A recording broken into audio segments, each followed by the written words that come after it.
नमस्कार, मैं हूं आशुतोष गुप्ता।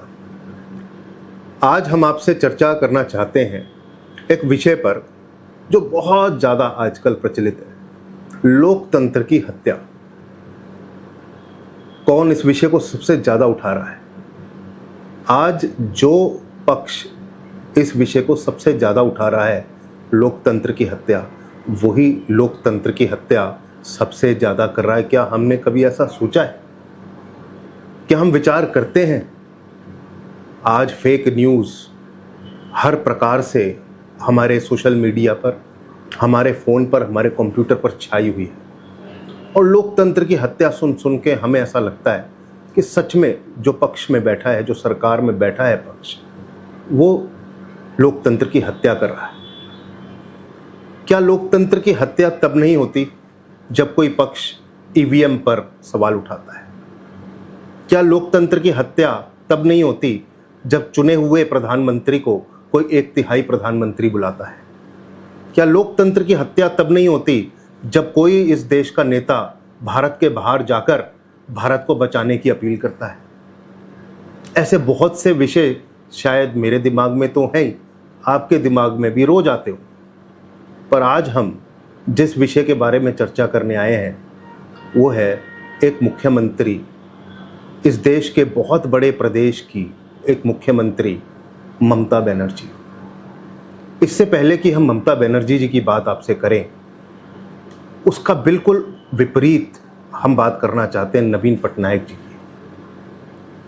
आप सभी को पता है, उड़ीसा में भारतीय जनता पार्टी की पहली बार सरकार बनी है और दशकों से मुख्यमंत्री रहे नवीन पटनायक इस बार अपना चुनाव हार गए। तो नवीन पटनायक जी चुनाव हारने के बाद व्यथित भी होंगे, दुखी भी होंगे, परंतु जब मोहन चरण मांझी जी उनके घर पहुंचे तो वो बाहर खड़े होकर उनका इंतजार कर रहे थे। इसे कहते हैं लोकतंत्र। उनके शपथ ग्रहण में वो पूरी खुशी से पहुंचे और ऐसे खुश थे कि मानो उन्हीं की पार्टी के किसी नेता को शपथ ग्रहण हो रही हो। इसे कहते हैं लोकतंत्र। परंतु उसके विपरीत वेस्ट बंगाल की मुख्यमंत्री ममता बनर्जी, जाहिर सी बात है कि सरकार बनने की उन्हें कोई खुशी नहीं है, परंतु उस दुख को किस प्रकार उन्होंने दिखाया, क्या उन्होंने किया।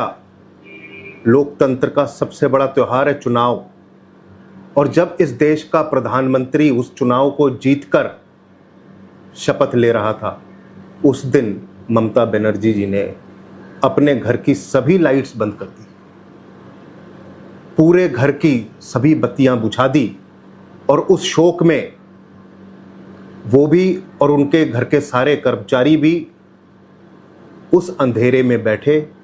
और जब इस देश का, इस महान देश का, इस महान लोकतांत्रिक देश का प्रधानमंत्री तीसरी बार 1962 के बाद ऐसा मौका आया जब कोई व्यक्ति इस महान भारत देश की प्रधानमंत्री बनने की तीसरी बार शपथ ले रहा था, तो ममता बनर्जी जो इस देश के एक महान प्रदेश पश्चिम बंगाल, जहाँ से नेताजी सुभाष चंद्र बोस हुए, जहाँ से मुखर्जी जी हुए, उस प्रदेश की मुख्यमंत्री अपने घर की सभी बत्तियां बुझाकर इस लोकतंत्र के महान पर्व के प्रधानमंत्री, जो उस जीत के बाद प्रधानमंत्री बने, उनके जीत का दुख ऐसे उन्होंने मनाया। तो आज हमें ये सोचना होगा कि लोकतंत्र की हत्या कर कौन रहा है। क्या लोकतंत्र की हत्या हो गई, हत्या हो गई, हत्या हो गई कहकर विपक्ष को यह अधिकार मिल गया कि वो लोकतंत्र की हत्या जब मर्जी कर सकता है? तो हमें ये सोचना होगा। आप भी सोचिए, और जो आपके कमेंट्स हों नीचे कमेंट बॉक्स में लिखकर हमें ज़रूर बताएं, ताकि आगे के वीडियोस में भी, और जो आपके कमेंट्स भी हैं उनको भी हम सही जगह पर पहुंचाने का काम करेंगे। इसी के साथ मैं आपसे इजाज़त लूँगा। बहुत बहुत धन्यवाद।